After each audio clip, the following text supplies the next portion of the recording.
Hey you guys, before the video starts, I just want to give you a warning that this video is going to go over some pretty heavy topics, including death, self-harm, addiction, and mental health crisis. If this is going to be uncomfortable for you, I would suggest clicking off now. Hey you guys, so I actually just filmed another video talking about my mom and her addiction, and I figured, you know what, while the wound is open, let's just talk about everything. So I have my dad's dog in my lap right now. I don't know if you can see him. This is Bear. Sorry. Sorry, Bear. He's like, girl, what are you doing? I'm gonna talk about my experience and I guess like a child's perspective on living with a parent with a mental health crisis, suffering from a mental health crisis. On top of that, my dad was suffering from addiction, and I'm gonna get into that. I really don't know how to talk about this because I know that addiction and a mental health crisis in some cases can be two totally different things. In my case, both of these correlated and just made life hell, essentially, for everyone, and especially my dad. So, I guess I'm gonna start by just giving you a general timeline, and then I'm just gonna go into specific points. So, my dad has always been really codependent, and my mom has been very independent. And it was always like that, and pretty much my mom was always an alcoholic, and my dad drank pretty heavily for a while, but he always was really bothered by my mom's drinking, and eventually my dad stopped drinking, and my mom kept just getting worse, and this really messed up my dad. He did not understand why he wasn't able to do anything about my mom's drinking. He didn't understand addiction. And this just led my dad to being an emotional wreck because every time he needed my mom, she was completely unavailable emotionally and would be angry and not my mom at all. And so I don't want to sit here and harp on my mom at all because I just made an entire video about it. But essentially, my dad's codependency, and a lot of it stemmed from childhood, really messed him up when my mom was suffering from her addiction. So, and when I was a kid, I always remember my dad having anxiety, and I could not understand anxiety when I was a kid. I mean, who can, you know? I didn't understand why my dad had panic attacks. None of it made sense to me. I was like, I don't know what you're worried about. I don't know why you're always freaked out and on edge. I never understood it. My dad was always very sensitive and emotional. I saw my dad cry, like even when I was really little, I saw him cry to my mom, all kinds of things like that. And so I learned that my dad was just really codependent. Through middle school, I saw my dad be pretty emotionally unstable. He would just have really bad emotional outbursts and fighting with my mom and things like that. And that's when the thought in my head of him potentially being suicidal came about. You know, just knowing that he never felt okay or safe really worried me. So I actually just thought of this. There were some things that my dad would tell me that really messed with me, and I know that he never meant it in a mean way, but he would tell me like, you're the only reason I'm happy, and things like that really messed with me because I wasn't always happy. Everyone has good days, everyone has bad days.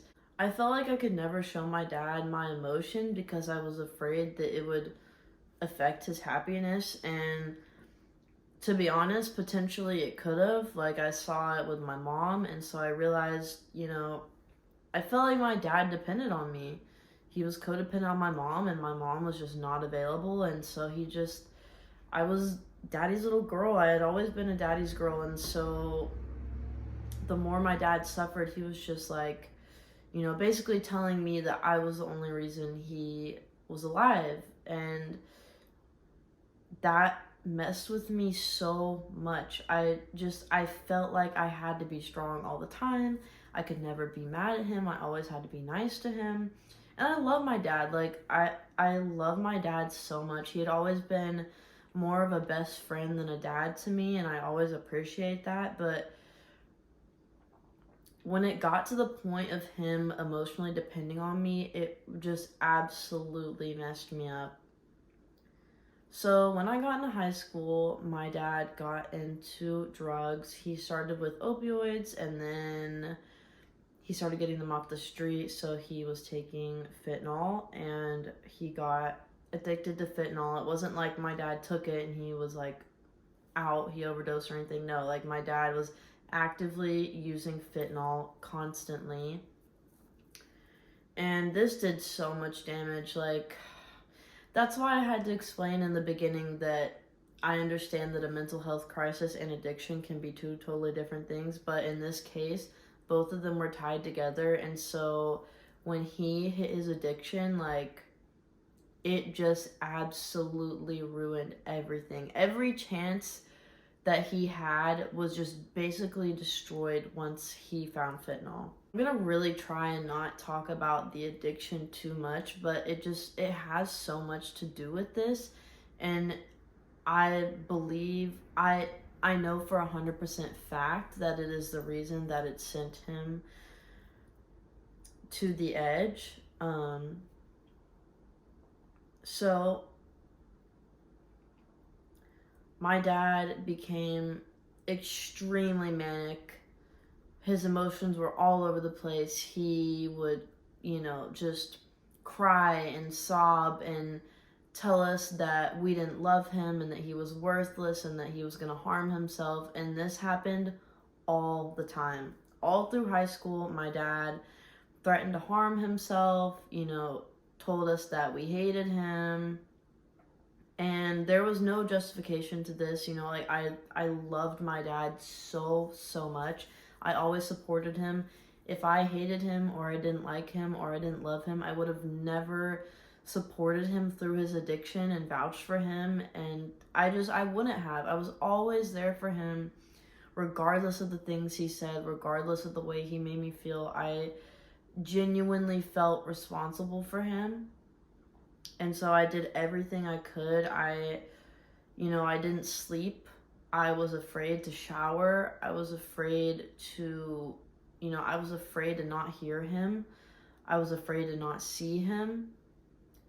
I could not live my life at all. I was so worried about my dad. I was worried when I was at school. I was worried when I was at work. And, I was under 18 at the time when I moved out when I was 18, but I lived with my parents, just me and my parents, all throughout my childhood. And so when I was in high school, this is just devastating to me. I should be out on the weekends partying with my friends, making mistakes, and here I am literally like trying to keep my dad alive. And it's just insane. Like, the priorities are just, and the responsibility at that age is just insane to me. But yeah, my dad would do this all the time. I wouldn't sleep because I knew he would start the pleading thing, and I knew that he would try to hurt himself. And there are so many times where I woke up, he was trying to hurt himself, or he was having a breakdown, and I would have to hold him and rub his head and tell him it was going to be okay. And every time he, and it wasn't easy. He would just sit there and be like, you don't understand, like, I'm gonna do it, I'm worthless, like, I don't deserve this life, you don't deserve me. And I would just have to sit there and literally talk him out of it every single time. My mom just, at first, she tried to cover this stuff up, but she was over it. She was sick of it. And my mom, again, was suffering from addiction, alcohol.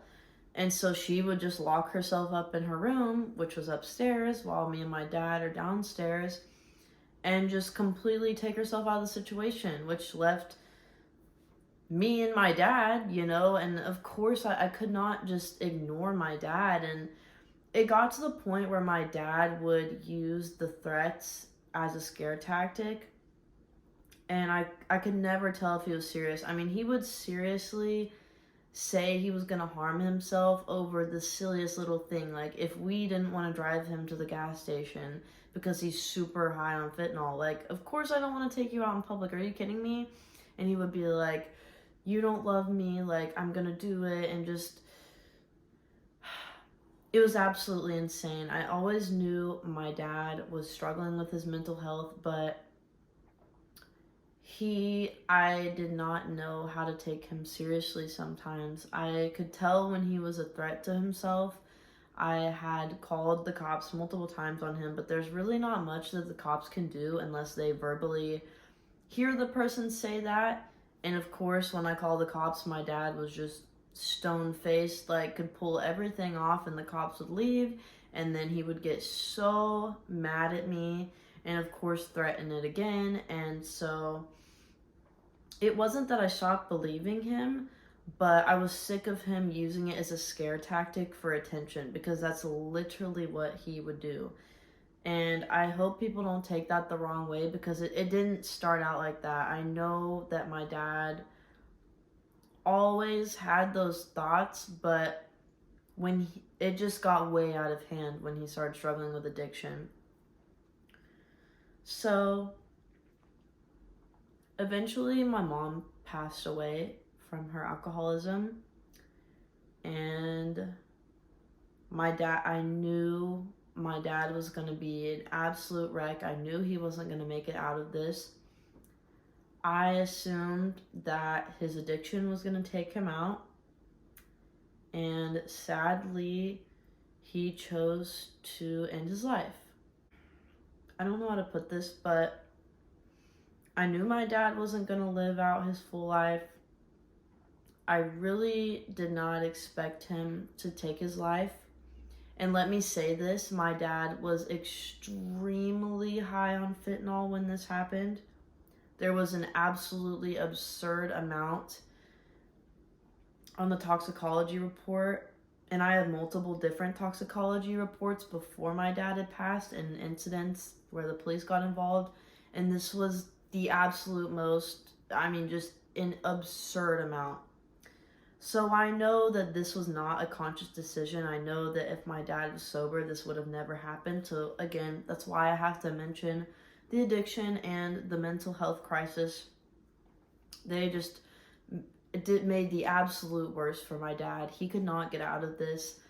What really, really is so sad is that my dad took his life like 4 days after I went back home.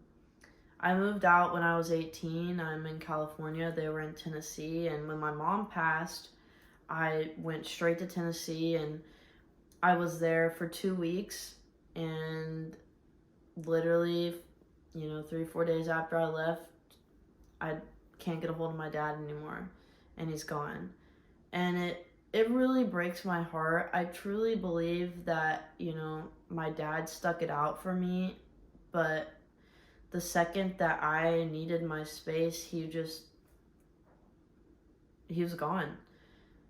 So that is essentially the timeline with my dad. And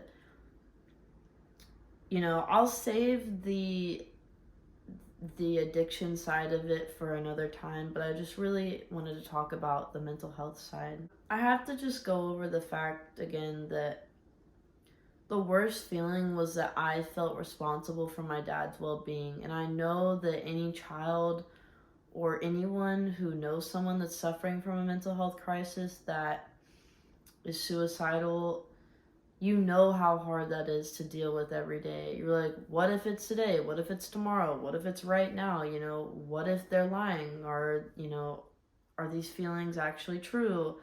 Did I do something wrong? If I say the wrong thing, are they going to do something? And that is such a horrible, horrible feeling to live with, and very horrible when it's your father, when it's your parent, when I'm the child and I feel responsible for my parents' well-being, their life, the way they think, you know, their will to live. I shouldn't be dependent on that, and I felt like I was the number one contributing factor to that, and I still feel like I am. You know, to this day, I still feel like my dad emotionally depended on me so much, and I was a wreck, you know? That wasn't my place. That's not what I was put on this earth to do. No child is put on this earth to do that ever. If anything, it's supposed to be the other way around, and I don't want to say that in a rude way, but you know, I didn't have anyone checking on me. I remember one time I did tell my dad about me having a couple thoughts, and my dad lost his ever loving mind. And I remembered that I was like, well, I'll never tell him that again. I'll never tell him how I feel. I'll never tell him, you know, if a boy breaks up with me. I'll never tell him if I'm really sad or something horrible happens in my life. I just can't tell him. It's too much for him. And that is a horrible feeling. I had to protect myself in so many ways and to protect my dad, and I shouldn't have had to do that, but I did it anyways. I'm sure a lot of people are wondering, you know, where my outside family was and his friends, and this is something so personal that I didn't want to share with anyone else, because even getting the cops involved just blew my dad up. He just did not want anyone helping him. He didn't want anyone to know that this was happening, that you know, he wanted to look good from the outside, and I totally understand that, but I mean, man, like, you can't just hide your emotions and your feelings. You can't hide your life. My dad lived like this. He lived with this mentality for so long, and when the addiction came along, there was just absolutely no hope. I couldn't trust anyone. I didn't want to trust anyone to help the situation. I knew my dad didn't depend on anyone else. He didn't care about anyone else except me and my mom. So once my mom was gone, I knew what was going to happen. It was a really similar situation in the fact, like my mom, how I always had this intuition that this was going to happen. I didn't know exactly how it was going to happen, but I knew from day one that my dad was emotionally unstable and that he had some mental health issues, but I didn't expect it to take him out, and I fully blame the addiction 100%. It's just same thing with my mom. It was like grieving someone that was alive. I never knew when this was going to happen, but I knew it was going to happen, and so every day I just prepared myself for it to happen. And so when I got the phone call, I mean, it absolutely devastated me and crushed me, but at the same time, I had prepared for it. I had to grieve my dad every single day while he was alive. Every single day, I had to grieve someone that was fully capable of living. And that's not easy to live with. And again, you know, this is so similar to the video I just made about my mom, but I know this provides no comfort to a child who has a parent that's like this. And the reason I'm sharing my story is because this is the reality. Yes, there are addicts who recover. Yes, there are people with mental health crises that get help and they turn around, but it's rare and it's hard. And I want to make it clear that it's not your responsibility as the child or an outsider. It is not your responsibility to A, fix this person, or B, to convince them that they need to get help. Don't force it. Every time me and my mom forced my dad into getting help, it was terrible. He would walk out, he would get kicked out. It never worked. My dad refused to get help. There was a couple times where he